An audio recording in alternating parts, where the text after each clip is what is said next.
No funny opener this time. Just big crazy news. As of this recording, we officially had 7 suicides prevented. Here's a second opener.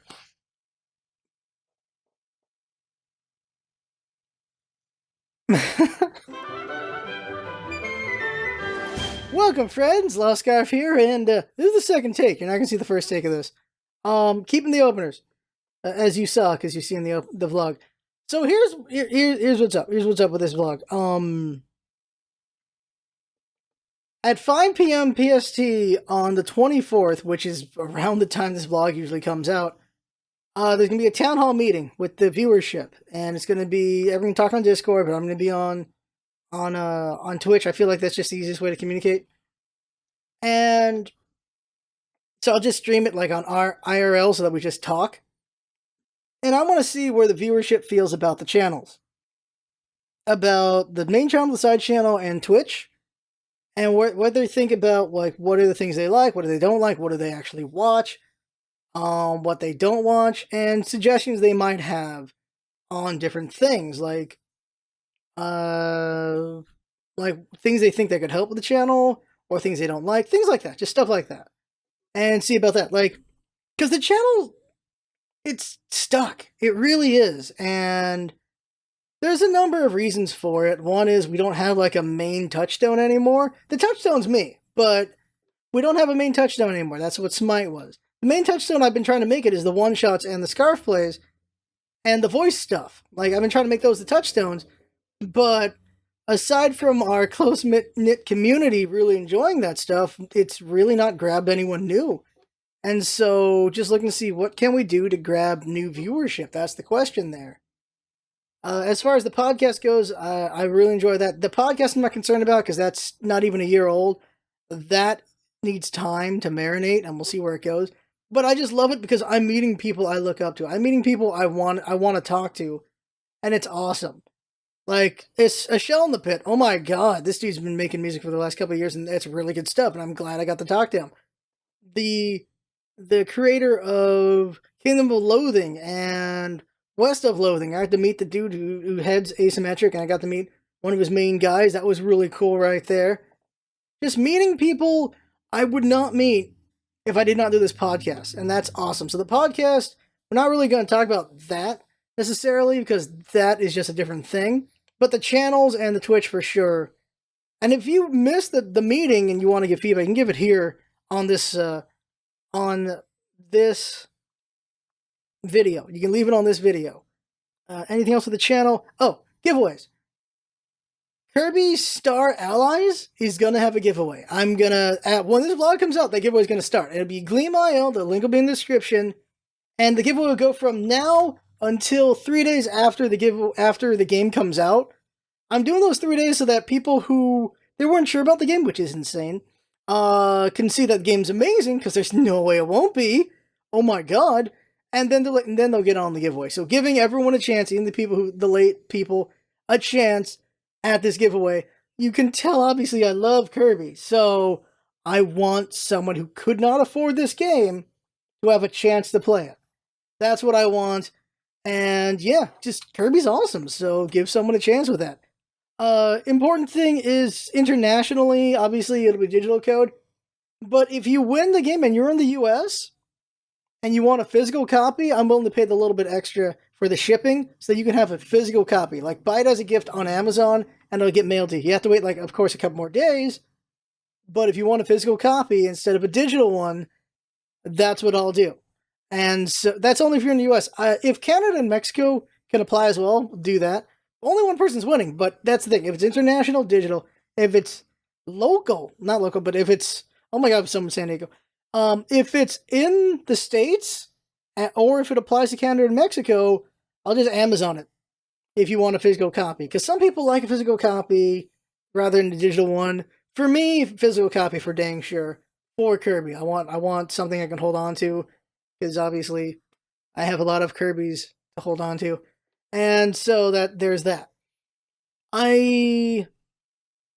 Vermintide 2, the closed beta is happening. Really enjoying it. If you're curious about Vermintide 2 from 1, there's been some changes. I think they're mostly improvements. I'm back and forth on the new system as far as the classes go. I don't know if it's better or worse. I like it, and maybe it's just even with it, but I just like it. I don't know if it's better or worse than the first one. I've played 100 hours of the first one. Levels are good. I think they could do better map signaling. But overall, I really like Vermintide 2, and I'm considering doing a giveaway for Vermintide 2. I just don't know if it would conflict with Star Allies, like having too many giveaways going at once. I'm not sure, so I'm debating that. Also, the game comes out sooner. I don't know. I'm really debating if I want to do a giveaway for Vermintide 2. Also because money-wise, but fudge it. Yeah, okay. We'll do a giveaway for Vermintide 2. We'll also do a giveaway for that, and it's easy. It's easy to gift that. If you haven't seen the other vlog, it's actually, if you want to gift someone a game, it's a lot easier than doing on Steam, because Steam has some weird, like Canada and US cannot gift each other now because of some BS that happened, but on Humble Bundle you can. So double check the restrictions Humble Bundle has, but Humble Bundle's a lot looser, and it's a lot easier to buy a game and gift it to somebody from another country, and it works for them too. Like it can work better with Humble Bundle, but double check the regions before you do it, because it can mess you up as well. Yeah, so those are the giveaways for March. Obviously, the big game for March is going to be Star Allies. This, however, is going to be on the side channel because it's Nintendo. We don't want them to attack the main channel. The main channel will get to Vermintide 2, though. Vermintide 2 will be on the main channel, because that's the next big thing to do. Yeah, seeing about people's opinions on the main channel, side channel, and the Twitch. For the side channel, really want to see what people think about just the LPs there. Like, I'm doing Dragon Ball FighterZ and Spectre Knight, and whatever random other things, and seeing if people want to drop Spectre Knight. Like, no one's watching that channel at all, which is unfortunate, but I want to make it worth watching. Obviously, I don't want to just be there to be there. I want people to want to watch things. So, what should I have on there?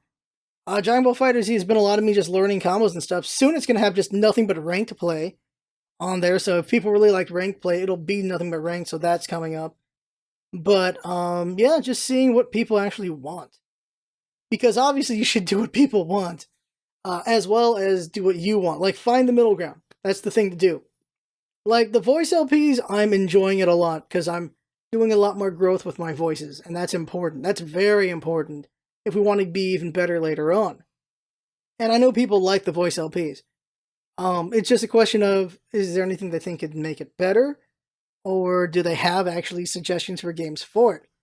Because what we're going to do is Phoenix 3, then we're going to do Layton 3, then we're going to do FF8, and then we'll probably go back and do the crossover for Layton and Phoenix, and then we'll do the next games for both those series.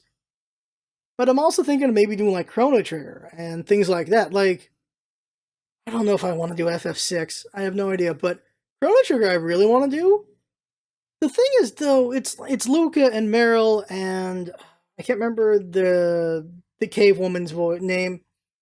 But, like, there are a lot of girl voices in there as well. This is the thing that kills me, is every game has an equal representation. There's a lot of girls and guys. Like, if I was voicing Dragon Ball, it'd be easy because there's like not very many ladies, but Chrono Trigger, you got Meryl, Luca, and I can't remember the other girl's name, besides having Chrono Frog, and I forget the robot's name, and whether or not you have Magus. So it's actually a pretty even split right there. But also Chrono doesn't talk. Yeah, Chrono doesn't talk. Meryl talks a lot, actually. But it's yeah, just doing more voices. I gotta get better at my girl voices. I gotta get a lot better at my girl voices. My God, but I just gotta get better at the girl voices, pretty much. But I'm enjoying just all these voices. I like it a lot, and by doing them, by regularly doing voice content, my voices will get better, and over time, will be just something really good with that. And that's the plan there. The plan, of course, is just constantly forging new skills and better skills. But it's also seeing what we can do with what we got. And as always, my biggest weakness is advertising, so if anyone has suggestions on how we could advertise better, that's always a thing as well. For dang sure. Now, I had topics I wanted to talk about, but I kind of just got the energy for those topics are not there right now because I'm kind of still taken aback a little bit. And emotionally by the opener. Talk about them anyway, but it's gonna be not in the way I was thinking I was gonna do it. First up is the question. Yeah, I'll do this. Why do we hate people? Like, what is up with like just strangers, like celebrities? Everyone hates the Kardashians, and it's ridiculous how powerful they are considering where they came from. And it's not. I wouldn't call it slut shaming. It's just it started out with a sex tape, and they've ran with it so well. They have their show and everything. And but it's amazing how powerful that family is, and just hating them for I don't know. They come off as very shallow. My sister watches them, so I come upon the show quite often, and they all come off as extremely shallow. And I don't know. Maybe they're actually good people. I don't know. But there are things worth dinging them on. You can ding some of them on the fact that some of the sisters have stolen art. They have stolen art. They've stolen designs. They've stolen other people's things. They've also culturally appropriated quite a few times. Those are things worth attacking them on. But just hating them just because they're Kardashian is just a weird thing. I don't know. I don't know. But it's also not just the Kardashians who get hate. There's a lot like why does Nickelback get a lot of hate? Not anymore now because no one knows who Nickelback is in the next generation. But also Creed, no one knows about them. But in my generation, everyone made fun of Creed.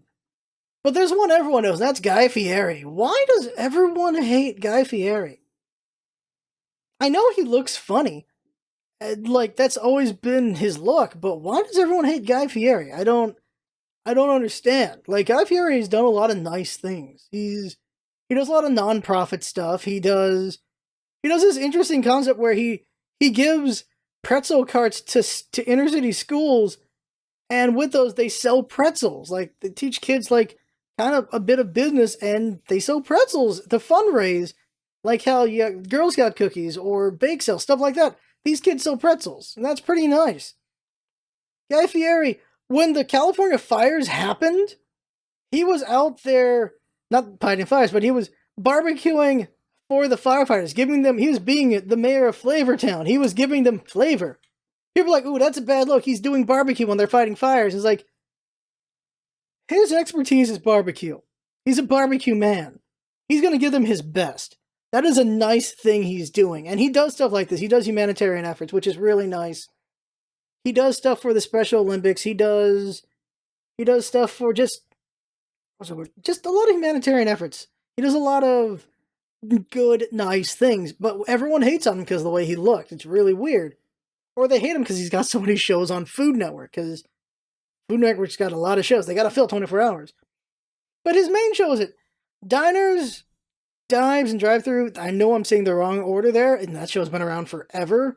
His 3D. That show is him just doing he's doing nice advertising for small businesses. He's showing off their food and everything, making you want to eat there. He's gone to San Diego quite a few times. And he just does good things. I don't understand why he gets so much hate. Like, what did Nickelback do to get so much hate? What did Creed do? What did people do to get so much hate? Like, are there things Guy Fieri's done that has been bad? As far as no. Like, my understanding is people are saying he's anti-LGBT, but he's officiated a wedding for a gay couple, so I don't understand. Well, and then again, everyone's complex. There's a lot of things you'll like and not like about someone. But it feels like there's a universal hate for Guy Fieri. There's a universal hate for Kim. There's actually a universal hate and love for the Kardashians. A lot of people hate them. A lot of people love them. It's weird. And actually, talking about Kim Kardashian leads to another thing, but it's not related. But we're gonna bounce to that. They're attractive. That family's very attractive. It's a very attractive family. Kim Kardashian is very attractive. Some people, of course, not a fan of the assets she has. But there's a thing where she still does modeling stuff, and she still does just sexy things, and people attack her at, you're a mother now, you should not be dressing like that. And it's like, it's a woman's choice, isn't it? To how she looks and what she does with her body and everything. And it's weird for other people to shame a woman for owning themselves, for owning who they are. It's very weird. And it leads to this other thing that I've just, it leads to a bigger thing, but it's this weird thing to me is, and honestly, this can be for a lot of other movements as well, and that is when feminism goes after their own. It's very weird to me. And it's not just feminism, other things do this as well. Like you have animal groups and they'll go after each other for different things. You have left and right will go after each other for different things. But I think the example, the most recent one is one with feminism. And there's two examples I'll give. One is when Emma Watson, Hermione, did her photo shoot for a magazine. And it was a very sexy shoot. Very sexy. And very, like, she's not wearing much. You can see a lot of her body. You don't see everything, but you see a lot of her. And women are going like, "What are you doing? You're just being an object. You're just something for men to look at, being all these things." They just said a lot of negative things. They were shaming Emma Watson basically. And Emma Watson's like, "What are you talking about? This is my choice. This is what I want to do. I wanted to do this shoot. I wanted to look nice. I want to look good." And because they're saying this isn't feminism, it's like, this is where it gets weird. There's a lot of different factions, a lot of different groups. There's factions in feminism where feminism originally is supposed to be equality. Women are equal with men. They get paid the same. Just politically, they're the same. Everything. That's what it's supposed to be. Women are equal with men. That's what it's supposed to be. But you also have feminists who are like, they want to take men down a peg, like where they're below women. There's different factions, and there's some where it's weird where they're like, they attack women who want to just look nice and say that they're being meat for men. And this happened to Emma Watson, who has been a huge figure for feminism, and they went after her. And another one more recently is Jennifer Lawrence. Jennifer Lawrence, this like earlier this week, there's a picture. They're in London, I believe, and it's cold as balls out there. And it's her in the middle with two guys on each side. They're in coats, while she's just wearing a dress, and she ain't wearing much, and she looks very cold. And people are like, "Oh my god, like, look at this. Look at these men all bundled up. Look at this. This is not equality. This is, look what they're doing. She's an object there. This is not okay." Just a lot of attacks on that. And Jennifer Lawrence herself had to come out and go like, "What is wrong with you people? What is wrong with you guys? This dress, it's apparently it's a Versace dress. It's an amazing dress. She would be out in the snow if she had to in that dress. She's not going to cover it up with a coat. She doesn't understand why people are so mad about it. It was her choice. This is what she wanted to do. What the hell?" And that's the thing. When you see, and this goes with everything, not just feminism. When you see people go after each other, it's not good. It's the same thing with the Me Too movement when you have Rose McGowan and Meryl Streep, and I forget the other big names in that. When Rose McGowan's going for more of a militant approach, while Meryl Streep's going for more of a slower approach to it. And so when they wanted to wear just black, when they wanted to all have the women when they wanted to have all the women wear black, or I believe it was the Golden Globes, and this is when they started Time's Up.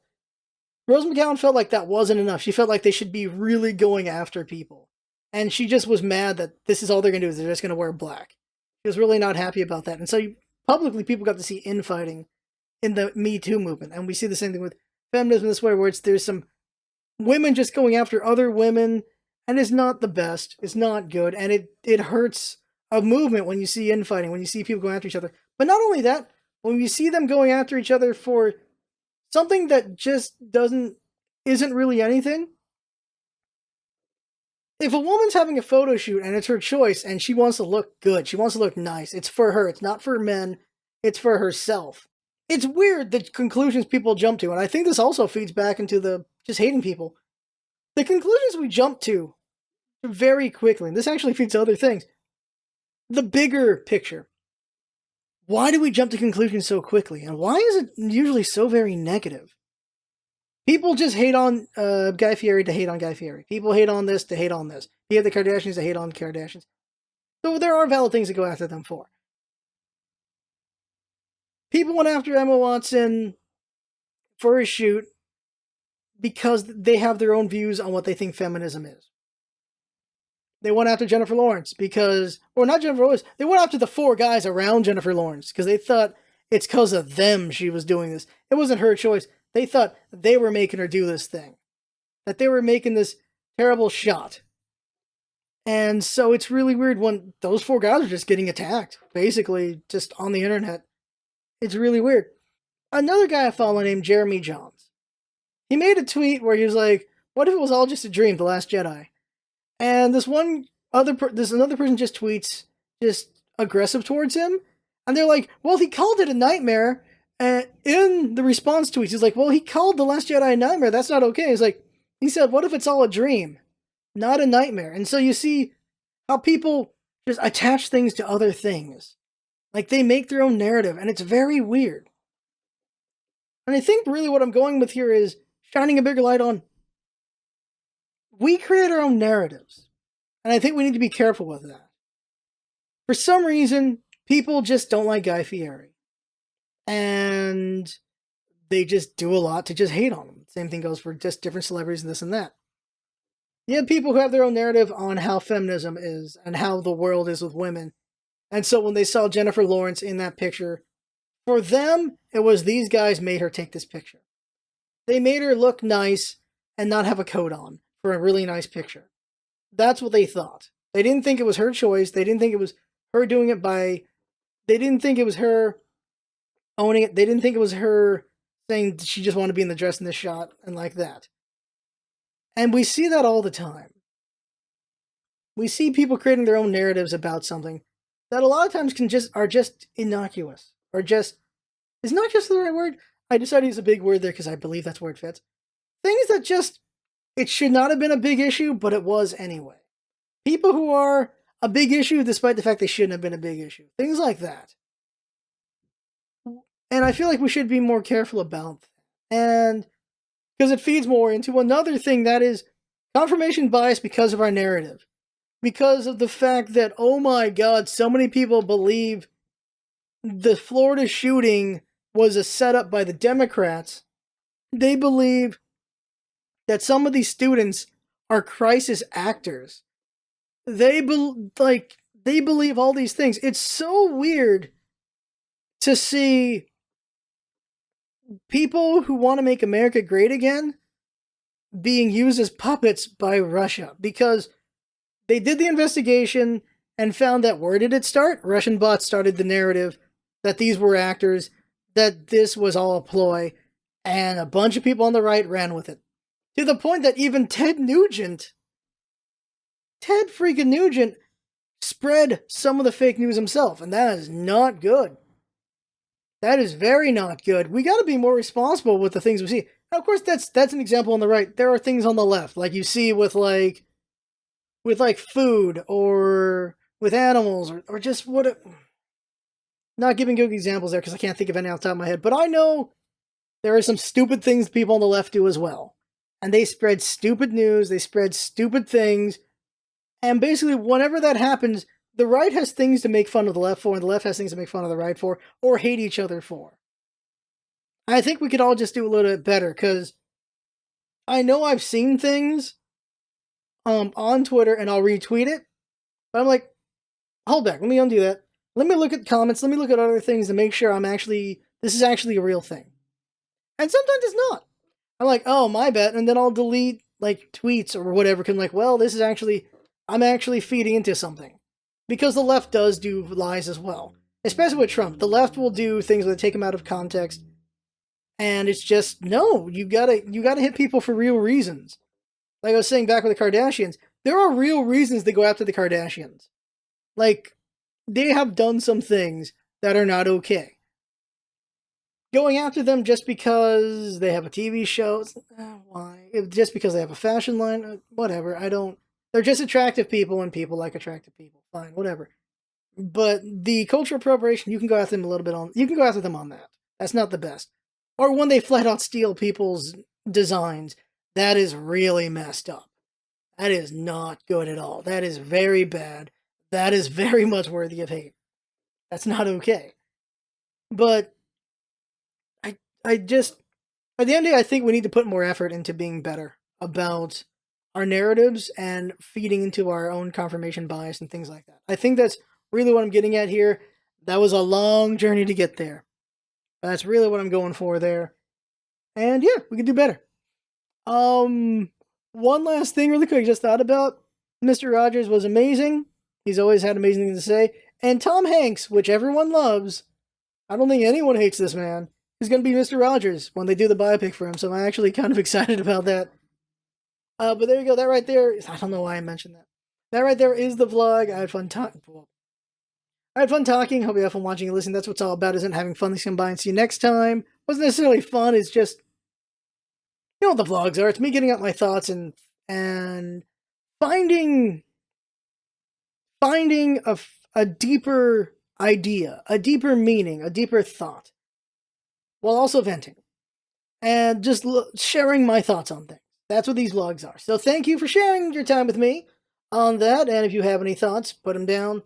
Also, if you have any feedback on things with the channel, put that down, because we want to make this a special thing, you know, like, dear God, a seventh one. I don't even know. Like, it's crazy. It's just crazy. See you next time.